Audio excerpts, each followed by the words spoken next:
on the world stage. Not just the proverbial world stage, but a literal one.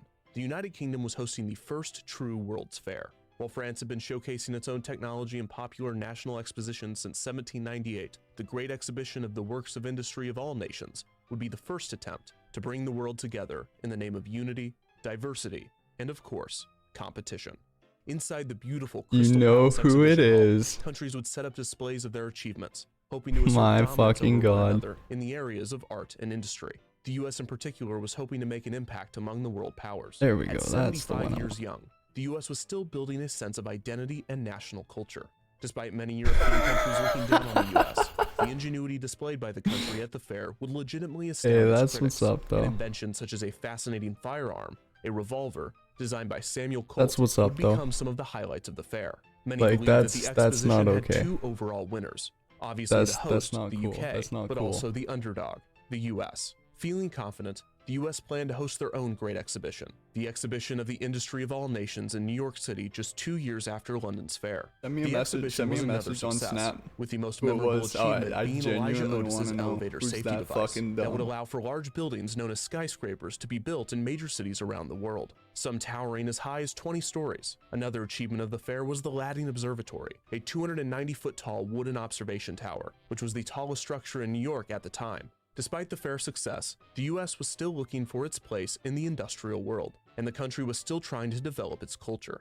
And while some would argue that it never fully would, over the next 4 decades, it certainly would achieve one important, all-encompassing, almost abstract idea, an idea that the world would obsess over, a term that companies would tout for over a century, and a concept that would eventually seem to disappear in an instant. It was the promise of tomorrow. It was the optimism toward the future. Yo, what's good, Seabass? How's it going?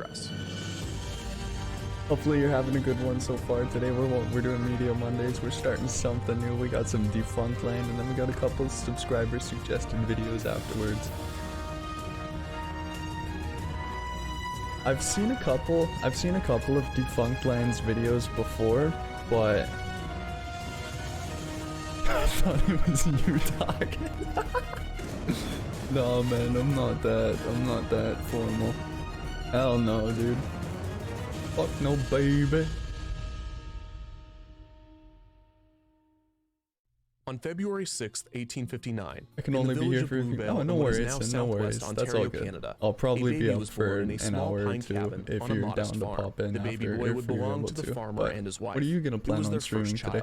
As their son would grow, the farmer's work habits translated a clear and powerful lesson. Never be afraid to leave everything behind at a moment's notice to chase an opportunity. In the first few years of his life, the farmer's son would see his father go from a farmer to an oil driller to a farmer again to a salt miner and once more back to a farmer. His father might have taught him to chase opportunities, but he certainly didn't instill in his son a good judgment for what a worthwhile opportunity was. After the 1853 fair, world expositions were a dime a dozen, or around $3 a dozen when adjusted for inflation.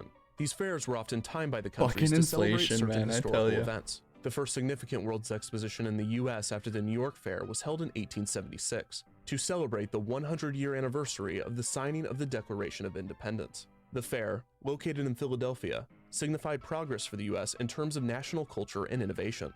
Another highlight of the Centennial Exposition was the display of the torch-bearing right arm from the soon-to-be-built Statue of Liberty, a France-funded monument with steelwork by French engineer Gustave Eiffel. The very next year at France's 1878 exposition, I actually wonder when A started to become the like Centennial Exposition drew in over 10 million visitors, which makes sense because the fair had the largest fork and knife in the world, but it was not enough to make a profit, big fork. Which means that someone wasn't charging enough to see the largest fork and knife in the world. It was common for World's Fairs to run at a loss. In fact, many believe that the financial benefits to hosting a fair could not be calculated using ticket sales alone. The US, and every World's Fair host, was acquiring honor, influence, and respect for their country, back when that mattered. In 1877, at the age of 18, the farmer's son left his home in New Jersey, following his father and his brother to California under the lure of the gold rush. But they changed their minds halfway through their journey, settling on a farm in Kansas instead. Less than a decade later, they were moving once again, this time to Florida, accompanied by another family heading in the same direction. The farmer's son, who would work as a Coming mailman in in with his the first few years in Florida, 5 would fall in gifted, love bro. with the You 16-year-old don't daughter of have the to. I farmers with which he appreciate traveled, that. and he would marry her on New Year's Day in 1888. The farmer's son would then try his hand in farming in Florida, purchasing an orange grove.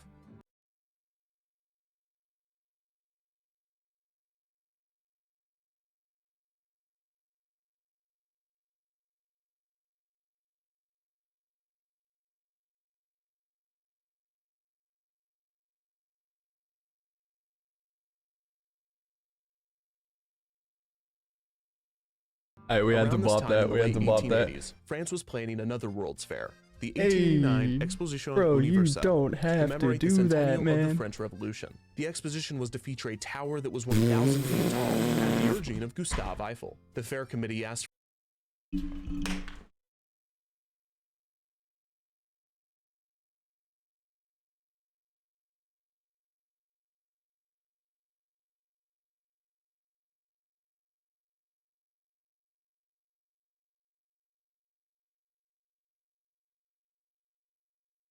Healthy's draining. You're on the ropes. Hey, can we get a W spam in the chat for my boy? Shut the fuck up and take my money. Man, I want to just chill out and watch some fucking YouTube videos, man. I don't want that. I just want to have some fun with my fam, you know? Oh man, no, seriously though, I appreciate that so much. Fucking hell. Bro, for you're ideas from insane. engineers. One concept was to celebrate the What the anniversary of the fuck? French Revolution by constructing Hey, a get the 1,000-foot tall, W's presumably in the chat. Get the non-functioning W's and the guillotine. hearts in the Unfortunately, chat. this idea would not win the hearts of the committee, who instead chose Eiffel's concept of an iron tower, inspired by the Latin Observatory. Designed by two of Eiffel's Not all employees, heroes wear the capes. Eiffel Tower would be an True. elegant and powerful structure, towering over Paris. The exposition itself would be a huge success as well, with over 30 million visitors. It was said to be the best attended peaceful event in the history of the world. Many Americans laughed at France's idea of a honestly, I'm 1,000-foot glad that tower in we were Paris, able to figure believing out. it I would say become we, an like, eyesore I to the actually city. helped. But when Eiffel and his associates were able to pull it off with elegance and grace, Glad the that you U.S. were able to naysayers figure appeared out as who it fools. was. Still developing their national culture, the U.S. But desperately thank wanted you, to man. You display don't have to do artistic that. prowess, and what better way to do it than with a fair of their own? Immediately after Shut France's the fuck successful up. exposition, the U.S. began planning their own World's Fair, to be held in 1892, to celebrate the 400th anniversary of Columbus landing in the New World. Unlike the Centennial Exposition, the U.S. was hoping that the Columbian Exposition I got $50 in Bitcoin. If it turns to 10,000 in the next year, 10,000 is yours. Wait. Yeah, close enough. would be both an artistic and financial achievement. Chicago was chosen for the location of the fair, bidding slightly higher than New York. Yeah, you In now February of have a 1890, you now have Chicago, a subscription, the second most Seabass. populated city in the country, was given little more direction. You should than have top access the to a Eiffel bunch of Tower. emotes. 8 months later, little had developed. The committee was stalled on a number of issues, mainly the fair's location within Chicago. Unfortunately, the stagnation would be the least of the fair's problems. In October of 1890, concerns of a global recession made their way to the United States. I'm If a holding panic you on that, occurred, I bet. there was no chance that the fair would be a success. Despite this, the committee would push forward, Write it taking their down, first set big it in step stone. in electing Chicago architect Daniel Write it Burnham in to the down. fair's chief of construction. Burnham, a well-respected Write it figure in down, set Chicago it in along with his stone. partner That's John the one. Root, who would die from pneumonia less than 3 months later, was a fine choice to lead the development of the fair. Burnham would go on to assemble a team of talented designers, demanding that they create the greatest fair in the history of the world. In November, Jackson Park, on the south side of Chicago and on the shore of Lake Michigan, was selected as the location for the fair. Not only would the area just provide a looking to beautiful see view of the lake, how but it Jackson looks Park also included the from a Midway viewer's Plaisance, perspective. a mile-long Never mind, strip a of chicken park noodle. that was more swampy than it was beautiful. Hey. In December 1890, Burnham had developed Since a rough chilling map for out the fair, with the including a mile-long boys. pleasure garden for the Midway, which was to include displays of both education and amusement. Burnham Rip also it, left right. an empty space for the fair's tower, which had still not developed past its initial concept of the Eiffel Tower, but better. A few months later, the Westinghouse Company was hired to provide electricity to the fair, bidding just below the Edison General Electric Company, a company There that we was go, a year there away we from go. a merger that would transform them into General Electric. The fair planned to have an electricity building, with inventions and innovations from Edison and Tesla. Guests would be amazed by the innovations to the incandescent lamps and electric lights, which meant no more kerosene and no more gas. What do y'all think about the Caldera map for Battle Royale and Resurgence? I don't mind the Caldera map, I just think that the optimization for it is absolutely terrible. I also feel like they took a little bit too much inspiration from Apex's new map, honestly. Whether or not they had started developing it before. The farmer's son would travel once again, this time to Chicago, hoping to secure employment as a carpenter. There would be plenty of construction with the World's Fair, and the carpenter hoped to establish his family in the Illinois city. With a newly born son and now a second child on the way, the farmer's son and his wife arrived in Chicago in 1890. It's shit like this that gives me the drive to keep going, that gives me the drive to wake up for another day, because if I didn't have boys like you back at home, I wouldn't be where I am today, and that's straight up facts. The Mines and Mining Building, the Agricultural Building, and the Horticultural Building, among others. There was also a cold storage building built by Hercules Ironworks and the ice and refrigeration machine manufacturers. The companies would show off their advancements in refrigeration technologies with their new ice boxes. I miss Rebirth? No, oh wait, did they finally take out Rebirth? Milk not souring as quick as it used to. Despite the building's purpose as a showcase of ice coolers, it would briefly catch fire during its operation. The construction of the fair continued. The dedication was scheduled for October 1892, and the opening was scheduled for May 1893. So wait, they wouldn't stop the construction of it even if it caught fire? Rest in peace, Bitrate, big time. Oof. Worse, now in the summer of 1891, there was still no Actually, no, L in the chat for a bad Wi-Fi. The nation's leading Wi-Fi. architects and engineers were not stepping up to the plate. It seemed that the fair's placement in Chicago had disinterested many of the top minds of the Northeast, and Burnham was furious. The local Chicago newspaper, the Tribune, even put out a competition urging for ideas that could best Eiffel. That's true. And best they would, if the submissions were at all plausible. Can't argue with facts. One suggestion was for a telescopic tower that would raise in intervals over a long period of time, with a restaurant on top with incredible views. A proposed 9,000-foot tall tower with a 1,000-foot base built 2,000 feet into the ground was suggested by the Toboggan Transportation Company. The engineers proposed multiple toboggan lines that guests could take for fast travels to cities such as New York and Boston. Not to entertain this ridiculous concept too much, but a passenger sledding from the top of the 9,000-foot tall tower located in Chicago all the way to New York at Olympic toboggan speeds would take 10 hours. What one would do after arriving in the new city with only the possessions they could fit inside the toboggan with no mode of transportation back is unclear. A less impossible, but more dangerous idea was a 4,000-foot tall tower with 2,000-foot cables attached to giant passenger cars. These cars would be thrown off of the tower with guests inside and would be stopped by the elastic cable, bouncing them to a halt. This predated the sport of bungee jumping by about a century. But just because something was ahead of its time does not automatically mean that it was good. The engineer of the Death Tower clarified that there would need to be at least 8 feet of feathers at the bottom in case the cable snapped, a courteous precaution that would have saved absolutely no one. Gustave Eiffel himself even contacted the exposition committee. Can I stream on my phone IRL? Yeah, you can. Himself. This was one of the luckiest moments for Burnham and fair organizers. While they did not hire Eiffel, the news that he would possibly be designing you can do gameplay if you have an Android. I know for sure you can do gameplay, but I'm not too sure about Apple. Don't miss out on I'm not too sure about Apple, but I know you can do it on Android. Yeah, I don't have premium. Fuck no, baby. He kindly turned Eiffel down and began to field more serious and practical submissions from but it may American be a little more buggy. It all depends on your phone. It's the same with PC streaming, and it really all depends on your phone and your Wi-Fi. Like, if you have inconsistent Wi-Fi like I do, then you'll have a lot of like skipping and whatnot. Gorgeous neoclassic look to the exposition, which would apart soon from be referred that, to as the from White City. what I remember, phone streaming actually wasn't that and would help bad. the U.S. to be seen as an artistic force, while the White City that was the fair would be organized, clean, and safe. The rest of Chicago would be given the name the Black City, mostly for its poor sanitation and its billowing smoke. Chicago was seen as a dangerous place, the most dangerous in the country. In the first half of 1892, almost 800 murders occurred in the city. Cake, you won't. Its danger was romanticized, straight up. glorified. It was exciting. Straight Even up, with violent crime and dirty streets, Chicago was a place to be.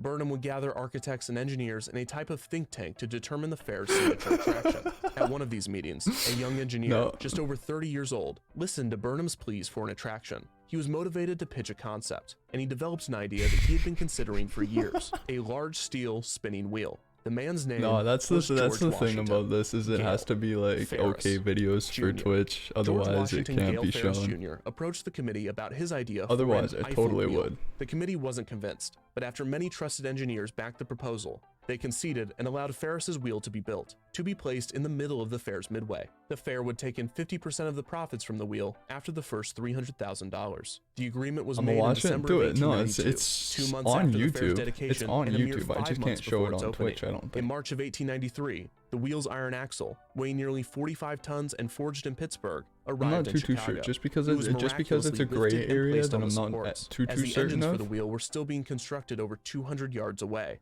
and the wheel itself was I don't still know not why complete. Automod While held Burnham and the that, fair organizers were in a but panic over the impending opening of the fair, the United States as a whole was in a panic over the economy. That's fair. A No, variety you of can find it on factors, YouTube though. including overinvestment in the railroads, which had been very good for the fair, had caused a deep Yeah, economic exactly. recession, which would be very bad for the fair. In times of economic uncertainty, the first thing cut from a family's budget would be travel and leisure spending. Thank The you, fair was Sim. relying Thank you. on people, not just from the US, but from around the world to attend. Despite the stress of the economy, Burnham pushed on, employing around 20,000 workers in April of 1893 to have the fair ready for the May 1st opening. 20,000 One of them being the farmer's son, workers. now settled in Chicago with his family and working on the fair. Work conditions were dangerous, Yeah, and many deaths Autobot's occurred always due to been kind of accidents. whack. I think I might Despite the actually chaos of disable it or construction, something. Chicago was Not excited for the fair. disable it, It was but time for their tweak with city the to settings. shine, and newspapers reported on many Yeah, of the fair's that's exhibitions the and reason that I'm attractions, kind of including like displays iffy on the about it Midway and a because quickly of built World's Fair Hotel. Everyone seemed to some be of the disappointed content that within Ferris's it. wheel would not be open for the big day.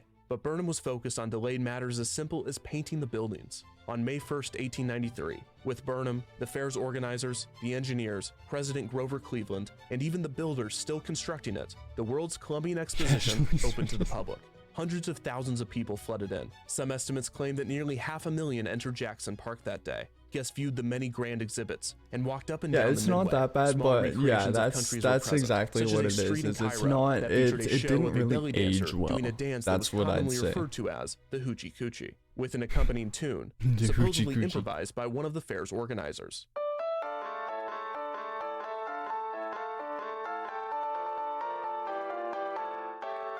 Guests could go near the lake and walk on a new invention, the Travelator, or as it would later become known, a moving walkway.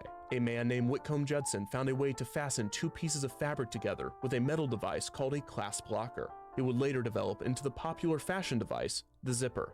Also on display was an electric kitchen oven Yeah, controlled by exactly, thermostats, exactly. Like, that although was it the one thing unfortunately about it. still not able to clean itself. Guests would be able to collect the first ever elongated coins, later known as a pressed penny. These would quickly become collector's items at similar amusement-type fairs. Other, more regrettable wonder how inclusions on much the a pressed Midway were penny a would series go of for native now. villages, later referred to as human zoos, in which people from far-off places such as Indonesia and West Africa would reside in an exhibit supposed to appear similar to their own native villages. Just nearby that, visitors would be able to ride Thomas Rankin's Snow and Ice Railway, a bobsled ride where guests would race around a track, one precursor to the roller coasters that would soon populate the country. The fun ride would be criticized after a sled flew off of the track, resulting in the death of a passenger. I was gonna Guests were also say, able to that try new sounds delicacies, familiar. such as a new snack named a I Cracker get stuck in weird Jack, a new internet gum loopholes. called a Juicy Fruit, and a You new get banned or breakfast just cereal copyright called for Shredded music? Wheat. It would Finally, be a patriotic, suspension for almost the creepy content. poem recited by school children named the Pledge of Allegiance would debut. With hundreds of thousands of people roaming the fairgrounds, it seemed that the fair would be a huge Yeah, you success, get both. and Chicago was well on I its don't way know if to you'd get topping Paris. copyrighted for the music that they have in the very video, as I next can't quite day, remember only what it was, 10,000 people but showed up to the fair. 3 days later, many major banks in Chicago began to close as the economic recession reached the city. Only 3,000 visitors a day entered the fair at the end of May. The recession worsened, and 3,000? crowds continued to fall. Burnham and the other architects were no longer concerned of beating Paris. They were just hoping that the fair wouldn't be one of, if not the greatest failed event in the history of the world. Worse, right next door, showman Buffalo Bill Cody had brought his popular Wild West show to Chicago, and had yeah, parked because it if right I next remember to the correctly, exposition. in that The fair video had there's denied his some request to be part of the parts that festivities, almost so as borderline Buffalo Bill sexual drew tens of content, thousands sexual of people, nudity. the fair received no part of the profits. In June of 1893, Ferris's wheel was tested without cars. Shortly after, the cars were hung. On June 11th, like music, Burnham and artist Ferris's music wife if you're tested the playing it? ride, Yeah, and 2 yeah. days later, the press were allowed to experience the wheel. If the ride was the huge, if the label has 264 feet tall, with certain 36 songs cars or weighing 13 albums or tons artists each of which could whitelisted, hold it's 60 all about the people, label. with seating for 38. Excitement was high for the wheel, but it was hurting You the don't. fair. You Many people get 3 refused to make the trip copyright to strikes Chicago before you until get after your the main channel attraction was terminated. open, not wanting to waste their time or money on an incomplete land,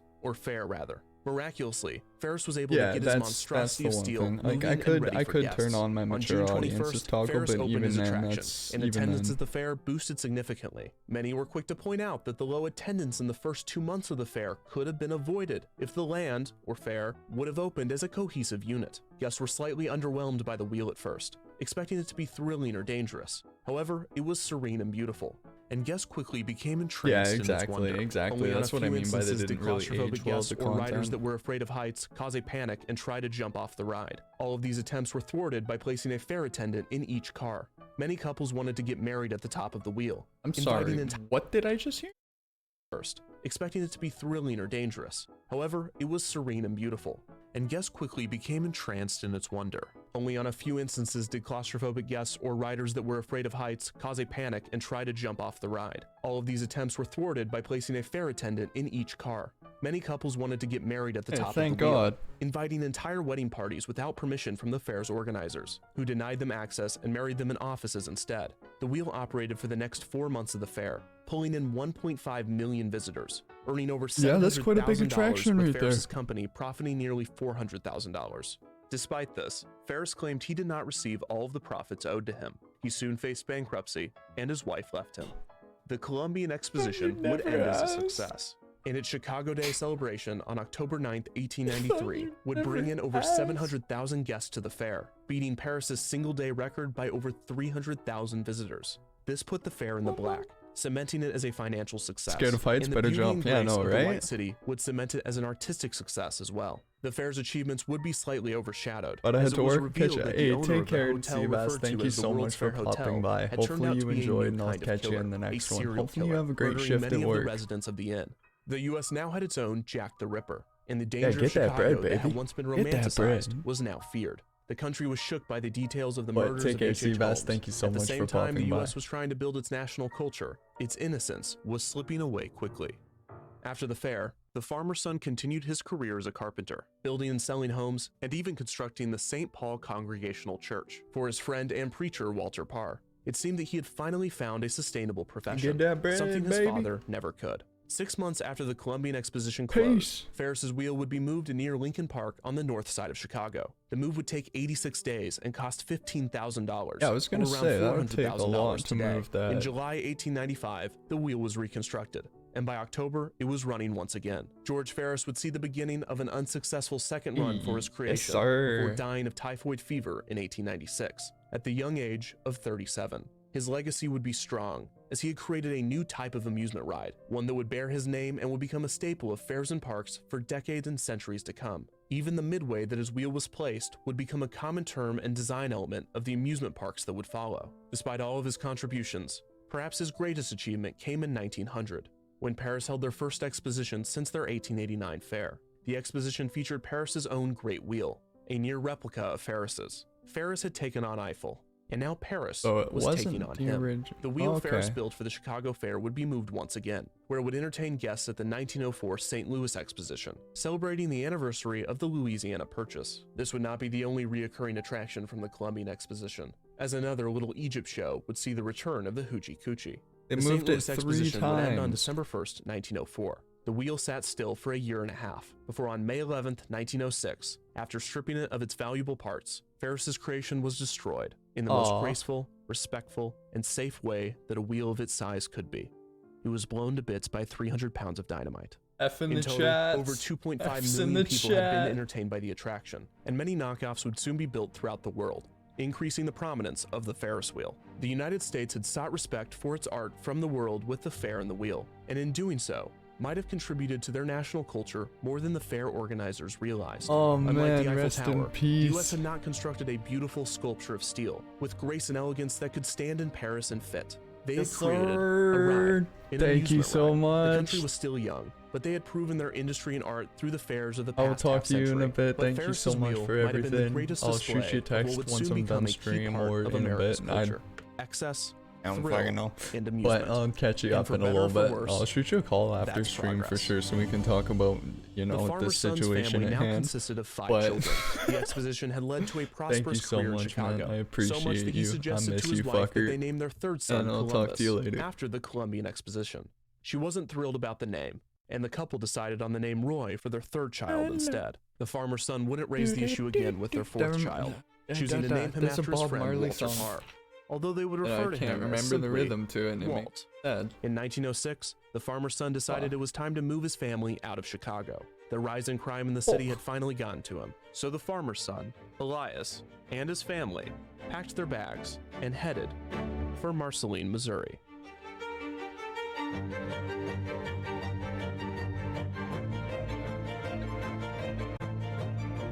That was a good one. That was a good one.